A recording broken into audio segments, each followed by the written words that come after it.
Bosfor. Assalomu alaykum. Istanbul. Har safar kelganda har narsani kashf qilish mumkin.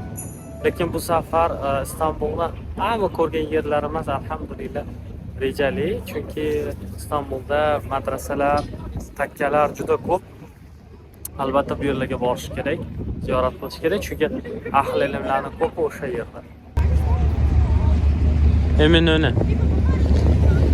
Eminönü İstanbul'da Eminönü shahri. Ana ko'rib turganingiz Sultaniye jamisi. Bu Eminönü jami. Keyin yana boshqa narsa u taraflarda. Ana bu Turkiya, mana mashhur Eminönü ko'chalari, Sultaniye jamisiga. İstanbul'da oddiy sredniy gipermarket, anaqa nima deydi, butikcha emas u, de facto set bor. Turkiyaning o'zining brendi. Ushdagi kiyimlar narxi bilan tanishamiz hozir. Ko'ramiz. Nolari 349 TL'dan boshlanadi ekan. Oddiy futbolka 599 TL. Materialga yarasha.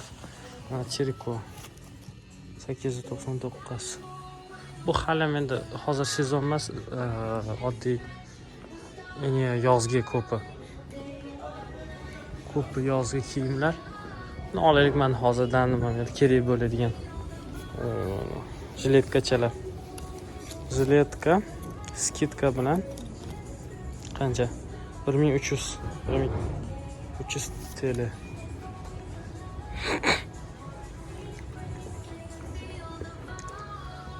Olaylik, mana shuncha narxlarda. Sumka 3000 TL. Mana shu sumka 3000 TL. Kichkinasi ham 3000. Voy Alloh subhanalloh.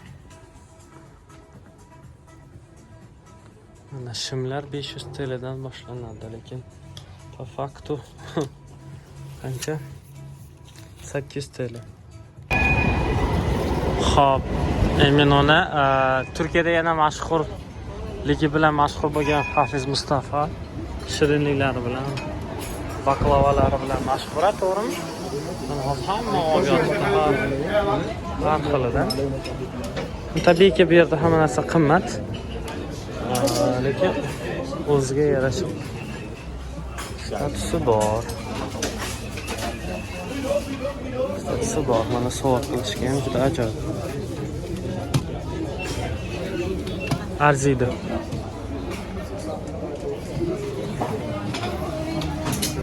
Eng qizig'i, shuncha vaqt ko'p yillar ruslar bilan o'qidim, ta'lim oldim.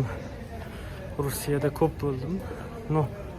Lekin baribir ham shu ruslarni yoqtirmayman.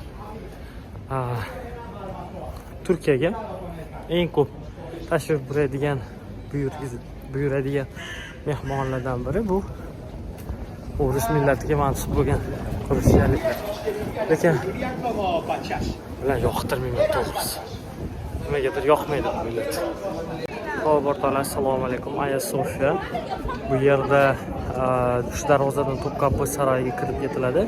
Topkapı saroyi shu bizga ma'lum bo'lgan Sulton Sulaymon kinosidan ma'lum, u yerda shu podshohlar yashagan, hozir muzey sifatida eng yoqqa kirishga arzigulik joy.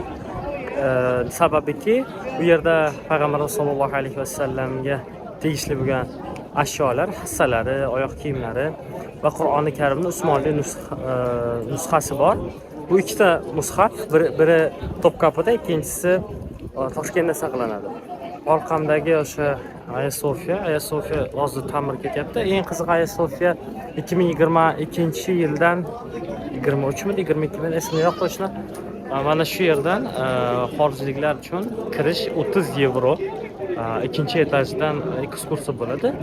Kim turk vatandoshlari bo'lsa, ularga namoz qilishlik uchun kirish tekin.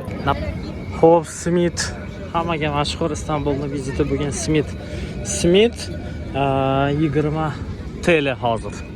20 TL. Vaqtida 5 TL edi. Ya'ni 5 lira edi. havo ochilib ketdi obeddan keyin. Mana Aya Sofiya Vizantiya imperiyasini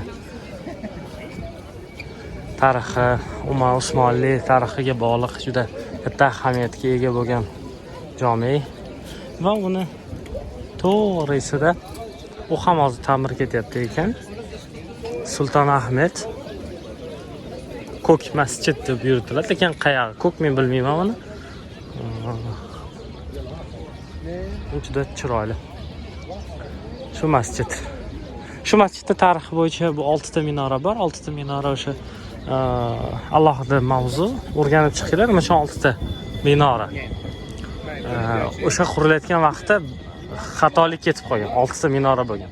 Aslida 4 ta bo'lishi kerak bo'lgan. Chunki 6 ta minora o'sha vaqtda Makka da bo'lgan. Haram, Masjidul Haramda o'sha minora bo'lgan.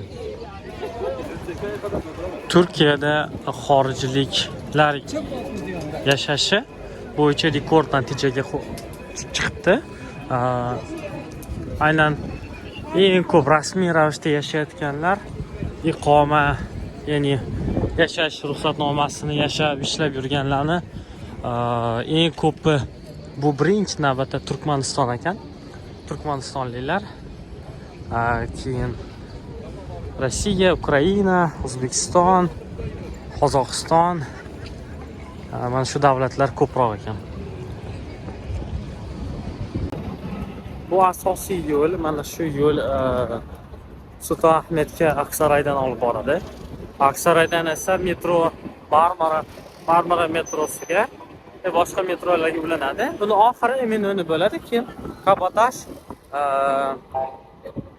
Roma Baxchi saroyigacha oxiri. Men diqqatli so'rab o'tyapman. Ish tamom.